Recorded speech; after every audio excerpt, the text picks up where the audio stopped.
धर्मेश, कैसे देखते हैं आप सोने के प्राइसेस को अब, क्योंकि अब यहाँ पर करेंसी को फैक्टर इन करना पड़ेगा। इवन एज 1800 के नीचे अंतर्राष्ट्रीय बाजारों में भाव है, यहाँ पर भारतीय बाजार में रुपया डेप्रिसिएशन, टैक्स ड्यूटी बढ़ने से यहाँ पर हमने जो लेवल्स हैं बहुत ज्यादा आते हुए देखे हैं। देखिए, सोने की बात करें, सोने काफी जुगलबंदी में ट्रेड हो रहा है। वो दोनों साइड वॉलेटिलिटी देखने मिल रही है। पर अगर आप फंडामेंटल देखें तो फंडामेंटल में मुझे सोना अभी भी वीक लग रहा है। मैंने पिछले टाइम भी कहा था कि 1800 के स्तर आपको देखने मिलेंगे और आज प्राइस 1800 के लेवल्स के नीचे ट्रेड हो रहा है।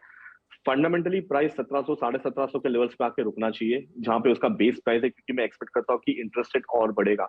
तो ये रही इंटरनेशनल मार्केट की बात। अगर आप डोमेस्टिक मार्केट की बात करें तो जो गवर्नमेंट ने स्टेप लिए हैं वो एंटिसिपेटेड थे, क्योंकि जिस रफ्तार से ट्रेड डेफिसिट बढ़ रहा है, क्योंकि कच्चा तेल, सोना और इलेक्ट्रॉनिक्स ये दोनों तीनों चीज पुश कर रहे हैं ट्रेड डेफिसिट को।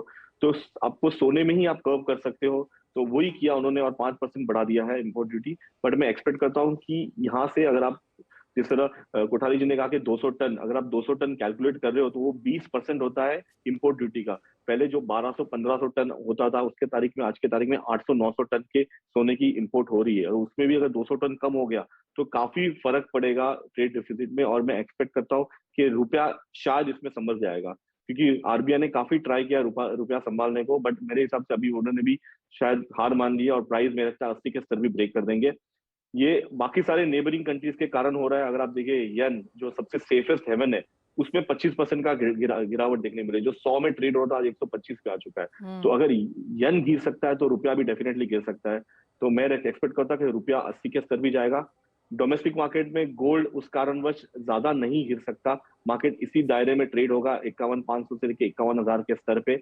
और अंतरराष्ट्रीय मार्केट में मैं एक्सपेक्ट करता हूँ कि अराउंड 1775 से लेके 1750 के स्तर आपको ये एक महीने के अंतराल में देखने मिल सकते हैं। एब्सोल्युटली। और चांदी की बात करें तो थैंकफुली यहाँ पर कोई ड्यूटी में फेरबदल देखने को नहीं मिला है, लेकिन चांदी के भाव अंतर्राष्ट्रीय बाजारों में अब करीब करीब 2 साल के लोज पर कारोबार कर रहे हैं। $21 का स्तर हमने यहाँ पर फिर से टूटता हुआ देखा है, 20 का भी अब यहाँ पर टूटता हुआ देखा है। तो करीबन 1.25% की गिरावट के साथ कारोबार। जो भारतीय बाजारों में थोड़ी सी तेजी है वो रुपए के गिरने के हिसाब से है। रवि, कैसे देखते हैं आप चांदी के प्राइसेस को? जरूर से रुपये भी एक फैक्टर है, साथ में जो अभी इंपोर्ट ड्यूटी बढ़ा है तो मार्केट में ऐसे ही भी लोग डर रहे हैं कि शायद सिल्वर में भी ऐसा कुछ ड्यूटी चेंज ना आ जाए। तो इस हिसाब से थोड़ा मार्केट फियरफुल है। हालांकि जिस हिसाब से फंडामेंटल प्लेस है, बेस मेटल में भी वीकनेस है। साथ में अभी जो सुबह में चाइना के मैन्युफैक्चरिंग नंबर्स निकल के आए उसमें भी काफी अच्छे नंबर है। तो एक मींस की जो मार्केट में शॉर्ट टर्म में ऐसे रूमर चली थी कि चाइना में कोई बड़ा स्टिमुलस आएगा, तो उसकी भी जो रूमर थी वो या एक्सपेक्टेशन थी वो अभी बैन आउट हो चुके हैं। तो मुझे लग रहा है सेल ऑन राइज रहना चाहिए।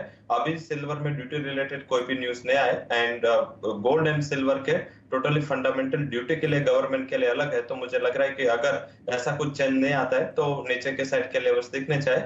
लेवल स्पेसिफिक बात करें, कोई भी जब आज सुबह में 59,000 तक के लेवल्स देखने को मिले थे, अगर 59,000 तक के लेवल देखने को मिले तो वहां पे सेल करना है। अब मुझे लग रहा है बेस मेटल की जो वीकनेस है वो उसको रेजिस्ट करेगी।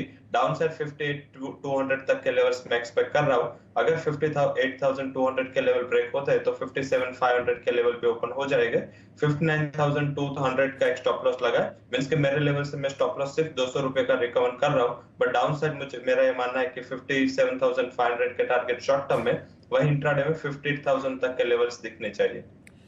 ऑलराइट, यानी कि कुछ मुनाफा वसूली यहाँ पर सोने चांदी में जारी रह सकती है। जिस तरह के ट्रेंड्स हमने बनते हुए देखे हैं, रिसेशन फियर्स जैसे हैं और रेट हाइक्स की एक्सपेक्टेशन आगे जाकर भी हैं, उन सब का असर भी यहाँ पर फाइनली मेटल्स पे आता हुआ।